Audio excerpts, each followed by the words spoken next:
Hi everyone, this is Jason from Lightspeed, and in this video, I'm going to show you how to conduct an inventory count. Before I do though, I'd strongly encourage you to always print or export your asset report prior to starting an inventory count. The asset report will help you identify items in your inventory that may not have a proper default cost or default price assigned to them, and you'll want to correct those items before updating your inventory quantities. Saving and reviewing your asset report regularly is a good habit to get into, and you can learn more about how to do that on our help pages. Well, let's assume we've already taken care of that for now, and let's dive right in. We're going to start by clicking on Inventory, and then Inventory Counts. On this page, we can see a list of previous inventory counts we've already conducted. We want to make a new one, so let's click on New Inventory Count in the top right. When naming your inventory count, it's a good idea to give it a nice descriptive name, so we're going to say first quarter 2017, and save changes. This brings us into the actual count and puts us on the count page first, which is the bread and butter of an inventory count. This is where you're going to enter in your items and how many of each you have.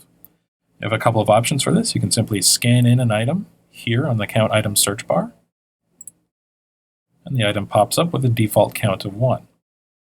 If you just want to go through your inventory scanning everything in sight, feel free to just keep scanning that same item over and over again, and it'll be entered several times with a count of 1 each time. If you prefer to count everything you have for a single item and then add it all at once, you can do that as well. You can search for the item name and then enter in how many you have. You can see that the ring was updated to a count of 5. Once you've entered in all of your counts, you can go to the totals page to review them. Here we'll see how many Lightspeed thought we had and how many we counted today, with the discrepancy showing under the change column. Once you've had a chance to review this, we can move on to the missed category. And on this page, we'll see all of the items that we didn't enter a count for.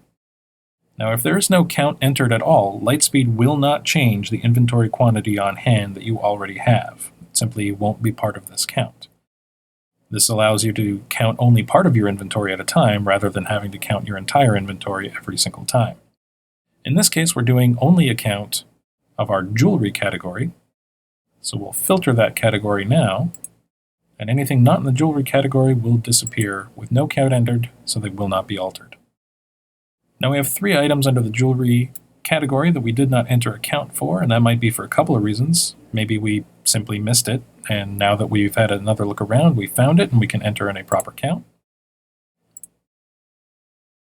Maybe it's because we actually don't have any left of those particular items, in which case you can click on the 0 button, or select multiple at a time and 0 all selected items to automatically enter in a count of 0. Once that's taken care of, we'll advance to the reconcile portion. Here you'll get a final review of all of the adjustments that will be made to your inventory, and you'll also see our standard warning that reconciling this inventory cannot be undone. So make sure you've given it a thorough review before clicking the reconcile button.